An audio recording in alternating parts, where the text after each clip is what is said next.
and welcome to my finale of Kynseed and also my review. I'm currently at the North Gate. I thought it was a very appropriate place for this review since it's the end of the tutorial is when the North Gate opens, and it's when the game actually opens up to the player. What did I think? I actually thoroughly enjoyed Kynseed. There are definitely problems with Kynseed, and there's things in Kynseed I wish other Harvest Moon type games took into consideration. I feel the pacing's a little bit off in the game. I think it's a little bit too easy to finish the story within one lifetime. I don't know if that's what the game wants you to do, because your sibling does talk to you like you're their sibling. I don't know if that changes if you have kids and you die. I don't know what the game expects. Mainly considering this game is all based all around growing old, having kids, and that's how you continue on with the game. That concept I love. I really enjoy the whole growing up, having kids, and then your kids take over your shops and take over your life and stuff like that. I thoroughly enjoy that whole concept. I think the whole concept of knowing where to get stuff and how to get the best quality of products is actually really cool. And it's fairly easy to find it all. You just click on it, it will tell you where you find them, and it's in human form and stuff like that. The best way to get star ratings, and then it also has little blurbs where it's really cool. I like the comedy in this game. It's very British, and I'm British, and I like British humor in general. One of the things I really like about this game, compared to every other type of game like this, so Harvest Moon type games, is when you go talk to a person, it will tell you their likes and dislikes as long as you figure them out. When I'm playing something like My Time at Sandrock, whenever I talk to a person, it doesn't actually tell me what they like. I have to remember it every single time, and it's kind of annoying. I don't. Infinite backspace is whatever. Some games it's fine to have infinite backspace. Other games it's not. This is a game where I think infinite backspace is okay. I wouldn't say that it hinders this game in any way. I love the music. Some tracks are great. Some tracks less so. I don't like some tracks are definitely grating. I think the sound effects within the shop, the grocers, is a little irritating. But yeah, normally you don't spend that much time there, and you can easily drown out that sound, or you just turn off the music. So I don't think the sound is bad. I quite like the music in general. Sound effects are cool. It sounds like you're digging. Sounds like you're sweeping. They would sound the same. Sounds like you're using a pick hammer. Sounds like you're fishing. Sounds like you're using a sling. A lot of games don't get the sound effects correct, and the fact that this game gets the sound effects correct is cool. I also like the fact that when you shoot, I actually thought it was me shooting that made the trees change, but it's not. I like the theme of the game. I love like mythology, and Celtic mythology or paganistic mythology is, well, what I like most, mainly because I'm from Scotland and it's all Celtic up here. Um, but it's not just Celtic mythology. There's lots of other different mythologies in here. It's a mythological game. You're playing as a human who has been given not eternal life, but his bloodline actually matters. And you get to kill like Jabberwockies and hags and stuff. I really like the theme to this game. I don't think I like it as much as like Graveyard Keeper. I think I would prefer Graveyard Keeper because you're a Graveyard Keeper rather than a Farm Keeper. Money in this game is not important, which is fine. I don't think money should be important in every single game. There's one point in the game where you have to buy something for like 7,500. You could easily finish this game without having a shop, without owning a single shop. You don't need to farm in the game, which is fine. Like, you could focus on one thing specifically. You could just fight, you could just farm, you could just mine. You don't have to eat. I actually think that would be a nice little... So, a couple...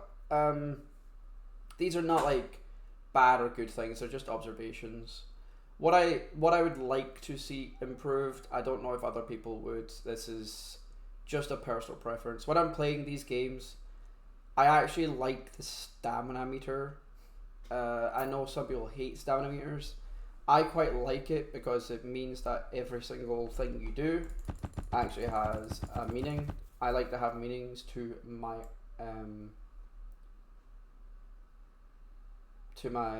what you call it, actions, or make it so that I have to sleep like once a day or once every 2 days, or else I start hallucinating or something. That'd be really cool actually if you stayed up for a certain length of time, your character started hallucinating because he's still just a regular human. Like, I would like to see that kind of thing, like another one would be a hunger meter, like force yourself to eat. That'd be cool. It's not mandatory in this game, but it would be nice to see a hunger meter or something, because your family has to eat, so why don't you have to eat? There isn't much more I really think that this game needs. The UI is fine. Like I've already mentioned the fact that I think the shop like ordering system is kind of naff, but they've already admitted that that's a problem and they are looking into it, but they have no ETA on when they're going to do something about it, which is fine as long as they admit that it is a problem. And I would like to see what happens when they do update it. But there is, again, no ETA. I miss the offerings, and I miss the goddess, like the fact that you could have lots of different goddess offerings at once. I think it's a little bit more simplistic, and it's a little bit less tedious with the offerings, especially. They've seemed to try to get rid of a lot of the tedium in the game, and I'm quite happy with that. I don't think there should be a lot of tedium, but I would like to see them increase the length of the story or make it a little bit more difficult than have it finish on one lifetime, unless that is the sole purpose of the game, is to finish the story within your first lifetime, and then the game is just open and you could do whatever you want for the forever.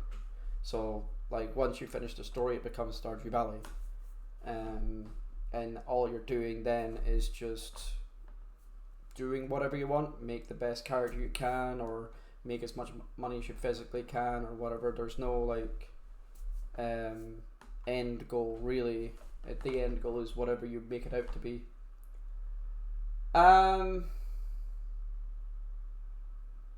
Although I don't really have any problems. I really enjoy this kind of graphics, but it's the same with every type of these games. It's not the graphics in this game isn't much different from, say, again, Graveyard Keeper. I think the graphics are very, very pretty. It's very colorful, and when it's dark, it gets very, very dark. The theme, the theme I like, but it could get very, very dark. Like the fact that I'm a little bit more unhappy about what the change they made about the Burning Man type thing. They no longer burn the person just disappears. Yeah. And then Mr. Fairweather not being like the nicest of people. I would like to see more about that storyline. So the whole storyline about you is your whole thing is to become a legend and to kill the Jabberwock. I would like to have a storyline afterwards. I don't think there is one, but like a second half of that story is to find out like who Mr. Fairweather is and how evil he actually is, because he's like Daddy Longlegs' friend or something like that. Or he's like the leader of Daddy Longlegs or something, because he tells Daddy to just not touch you. That'd be cool. And get like different like stories within each of the areas, like the Void, like learning about the Void would be cool, because I learned absolutely nothing about the Void. I know more about Nurnanog and Evergreen than I know about the Void. And where's the other place? I forget the other place. Oh no, yeah, it's just there's the Fairweather, Nurnanog, Evergreen, the Void. Yeah, the 4 places and the Human Realm. I would like to know about the story of the area and stuff, but it's not super important. Like we learned that there was a war between the Fae and the humans, and they decided to like split off, and then you had the Fae realms and you had the human realm. I like that story. I don't really need to know much about that. I would like to know more about each realm. That'd be nice. And I'd like to know more about Mr. Fairweather himself. Otherwise, yeah, I actually think the game is really good. Highly recommend it. Personally, I think it's my second favourite one of these types of games, like Harvest Moon type game. Graveyard Keeper probably is still my favourite, and it's just the theme of Graveyard Keeper is more my style. This has better quality of life though. I think there's a lot of quality of life in Graveyard Keeper that could be better. But yeah, again, I think this is just really good, and I thoroughly recommend it, especially if you like British humour. Anyway, thank you very much for watching, and thank you Pixel Studios for creating this game. I will keep up to date with it, and I'll probably play it every single update. And I would love to. I really hope it keeps going as long as Stardew Valley, and you update it just as often and make the game really, really good, or not really, really good, but improve upon the game every single iteration. Anyway, yeah. Thank you, and I'll see you all for the next playthrough. Have fun, people, and bye bye.